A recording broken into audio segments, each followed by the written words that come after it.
60 seconds వరకు వచ్చింది. అది కూడా మనం మా గైడ్లైన్స్ అని మా దగ్గర చేసినప్పుడు 2 మినిట్స్ 2 years బ్యాక్ 2 మినిట్స్ నేను ఇంకా చెప్పి ఇప్పుడు చేస్తున్నాను. గైడ్లైన్ మార్చిరు 60 సెకండ్స్ 1 మినిట్ మనం 2 మినిట్స్ 1 మినిట్ అయినా పర్లేదు. ఇంకా అది గైడ్లైన్స్ మన వరకు రాదు. వేరే స్టేట్స్లో ఇది ఫాలో అవుతుంది 60 సెకండ్స్. మళ్ళీ పామ్ టు పామ్ ఇలా చేసిన తర్వాతకి ఇలా నెయిల్స్లో ఇలా చేయాలి. నెయిల్స్లో అయిపోయాక ఇది బాగా చేసినాక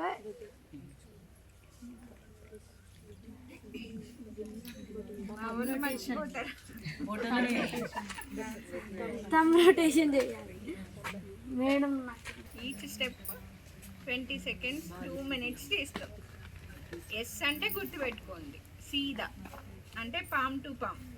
సో మనం ఇట్లా చేసినప్పుడు పైనుండి కిందికి వస్తుందిగా, సేమ్ మొత్తం ఫింగర్స్ నుంచి కూడా వస్తే ఇది ఏరియా కూడా కవర్ అవుతుంది. ఇదంతా ఇది మధ్యలో ఇదో 5-10 సెకండ్స్ 5 to 10 సెకండ్స్, ఇదో 5 to 10 సెకండ్స్. ఇది ఎస్ అంటే సీదా పామ్ టు పామ్. తర్వాత ఉల్టా సేమ్ మనం ఎట్లా ఇది చేసినామో ఇట్లా పైనుండి కిందికి, ఇదో 5 సెకండ్స్, ఇదో 5 సెకండ్స్. ఎస్ అయిపోయింది, యూ అయిపోయింది, సీదా అయిపోయింది, ఉల్టా అయిపోయింది. తర్వాత ఏంది సుమన్లో ఎం. ఎం అంటే ముట్టి ఫిస్ట్. ఓకేనా? మన ఆశలు తెలుసు కదా, గుర్తుందా? మన కొత్తగా నేర్చుకురా. ఎస్ అయిపోయింది, యూ అయిపోయింది, ఎం అంటే ముట్టి. తర్వాత ఏ అంటే అంగుట హిందీలో. ఈ సుమన్ కే అనేది హిందీ, మనం గుర్తు పెట్టుకోవడానికి ఆ పేరు తెలుస్తుంది కదా, సుమన్ కే. సో ఎస్ యు ఎం. తర్వాత ఇది అంగుట అంటే థంబ్. సో దీన్ని ఇట్లా. సో ఇది చేసేటప్పుడు ఇక్కడ ప్లేస్ కూడా మనం క్లీన్ చేసుకోవచ్చు. మనం ఇట్లా చేసిన ఈ ప్లేస్ మిస్ అవుతుంది కదా. సో ఇట్లా అనేటప్పుడు ఈ థంబ్ని రొటేట్ చేస్తూ ఇది కూడా, ఈ సర్ఫేస్ కూడా దీని మీద రుద్దుకోవచ్చు.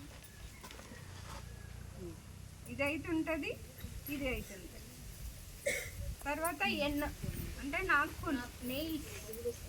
సో ఈ నెయిల్స్ క్లియర్ అవ్వాలి. మనం ఇట్లా చేసినాం ఇది పోతుంది. సో వాటిని క్లీన్ చేసుకునేటప్పుడు ఈ నెయిల్స్ ఈ సర్క్యులర్ మోషన్లో మనం ఇట్లా అంటే ఈ క్రీజెస్ ఉన్నాయి కదా, లైన్స్లో కూడా బ్యాక్టీరియా ఉండిపోతుంది.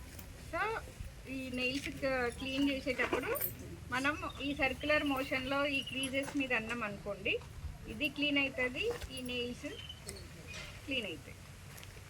Same 2 hands. తర్వాత కే అంటే ఇది కలాయి అంటే ఈ రిస్ట్ ఇక్కడ నుంచి ఇది.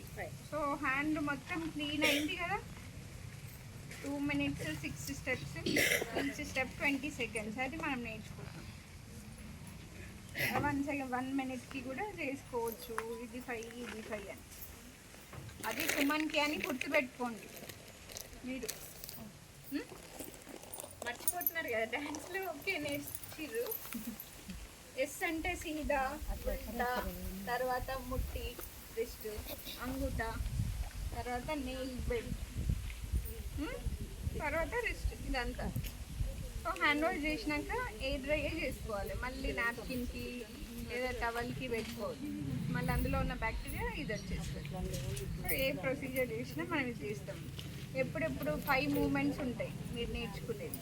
ఇప్పుడు ఇందులో క్లినికల్స్కి వచ్చేది 5 మూమెంట్స్ ఆఫ్ హ్యాండ్ వాష్ అంటే ఎక్కడెక్కడ first before touching patient, after touching patient. మనం టచ్ చేసినా కూడా మన హ్యాండ్స్కున్న మురికి వాళ్ళకి పోయి వాళ్ళకి ఇన్ఫెక్షన్ రావాలి. So before touching patient, after touching patient, before any procedure. ఏదన్నా మీరు ఇంజెక్షన్ ఇవ్వాలన్నా, చిన్న డ్రెస్సింగ్ చేయాలన్నా, ఇంకేదైనా చేయాలన్నా కూడా బిఫోర్ ప్రొసీజర్, ఆఫ్టర్ ప్రొసీజర్. మళ్ళీ మనం పేషెంట్ సరౌండింగ్ వార్డ్కి వెళ్ళి వచ్చినాం అంటే ఏదో ఒక టచ్ చేస్తాం మళ్ళీ అప్పుడు. సో 5 మూమెంట్స్ ఎక్కడెక్కడ చేయాలి, ఎప్పుడెప్పుడు చేసుకోవాలి, ఎలా చేయాలి అనేది హ్యాండ్ వాష్. ఓకేనా? అర్థమైందా?